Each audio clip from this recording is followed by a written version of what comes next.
Selamat pagi, salam sehat buat kita semua. Hai anak-anak ibu, apa kabar kalian semua bersama keluarga kalian di sana? Semoga kita semua dan keluarga kita senantiasa dalam keadaan sehat dan diberkati oleh Tuhan. Anak-anak ibu sekalian, bertemu lagi bersama saya, Ibu Ernawati Silalahi, dalam mata pelajaran IPA.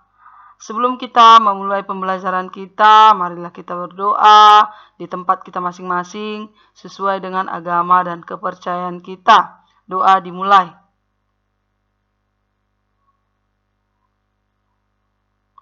Doa selesai.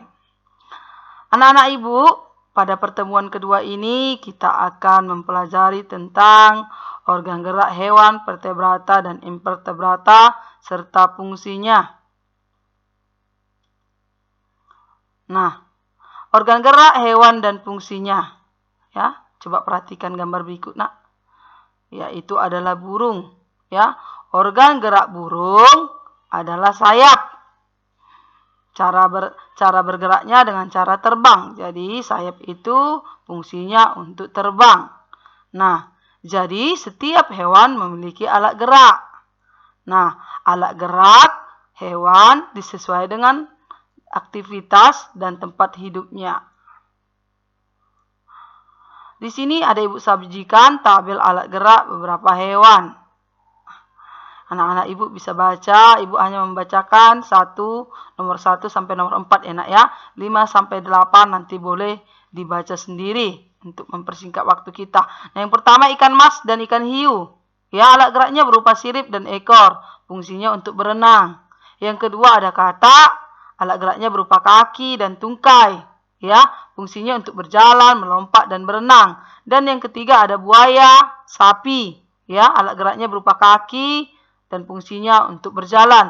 Kemudian yang keempat ada burung kakatua dan burung unta.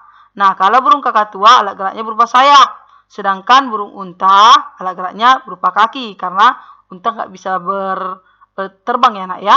Nah, apa fungsinya? Untuk terbang, lari, berjalan, dan berenang, ya. Yang untuk terbang itu untuk si burung kakatua. Berjalan, berlari untuk unta, dan berenang di sini nanti termasuklah dia untuk hewan bebek, ya. Karena dia termasuk burung ya, Nak ya. Nah, untuk selanjutnya nanti anak-anak ibu bisa baca ya, Nak ya. Kemudian kita lanjut. Hewan vertebrata dan invertebrata. Hewan vertebrata, ya, adalah hewan yang memiliki tulang belakang. Nah, umumnya kelompok hewan vertebrata ini yaitu ada 5 ya, Nak, yaitu dari kelompok Pisces, amfibia, reptilia, apes, dan mamalia. Contohnya adalah ikan, katak, ular, burung, sapi, dan lain sebagainya. Kemudian, ya, kita akan melihat hewan-hewan tersebut agar lebih mengerti dan mudah dipahami. Yang pertama ikan. Nah, ikan ini termasuk hewan bertulang belakang ya, Nak. Nah, ikan itu ya termasuk Pisces. Itu bahasa IPA atau biologinya ya, Nak ya, bahasa. Nah, ikan, kelompok ikan. Yang kedua ada kelompok burung atau kita kenal dengan apes. Nah, yang termasuk burung ini adalah semua jenis burung, termasuklah di dalamnya adalah bebek, itik, ya, Nak ya, itu termasuk kelompok apes ya. Yang ketiga ada kelompok amfibi, ya. Nah, itu dari kelompok katak atau hewan yang hidup di dua alam, yaitu di darat dan di air. Kemudian dari kelas reptil, yaitu ular, ya.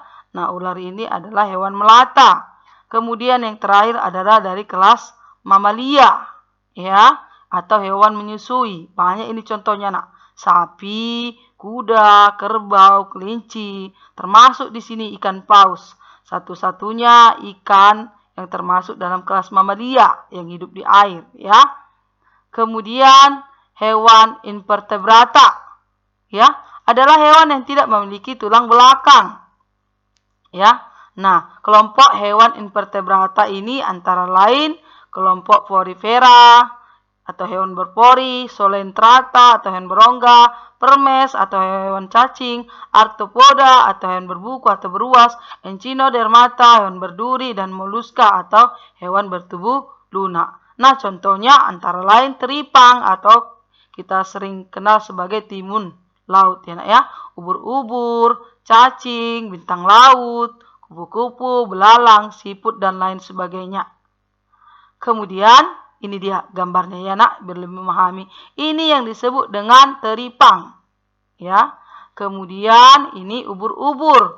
Nah, tadi teripang itu dari kelas hewan berpori. Ini dari kelas hewan berongga. Kemudian dari kelas hewan cacing atau permes, dari kelas hewan berkulit duri ya atau bintang laut. Kemudian dari kelas hewan beruas-ruas atau berbuku-buku, ada kupu-kupu dengan belalang.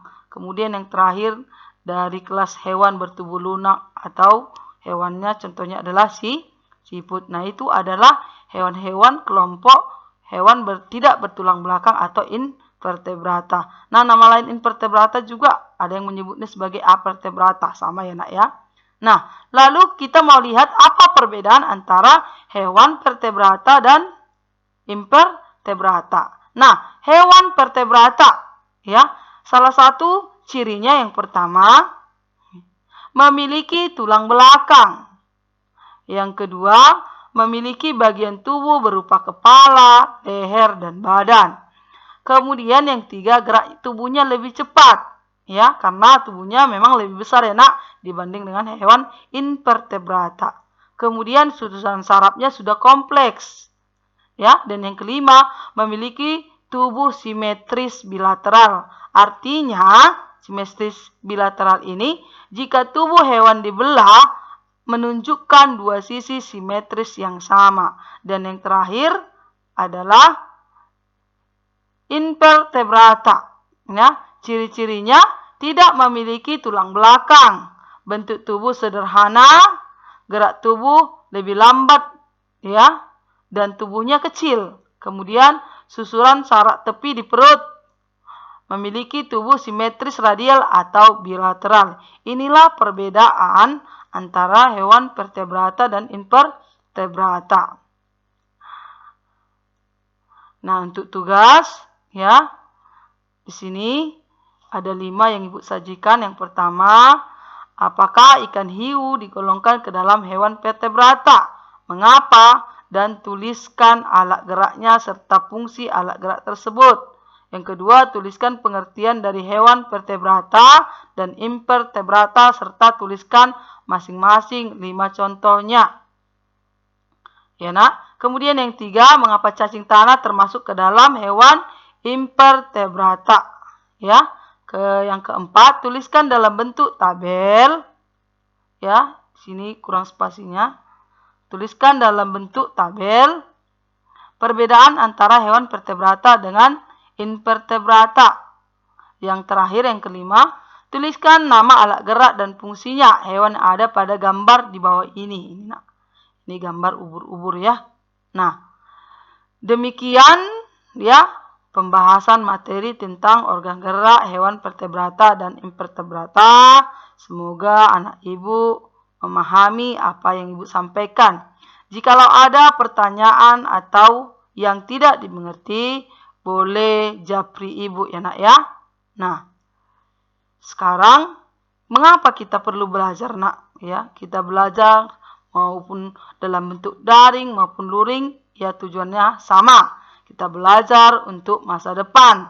Salam sehat buat kita semua ya. Dan ibu ucapkan terima kasih sampai bertemu kembali di pertemuan IPA yang ketiga. Salam.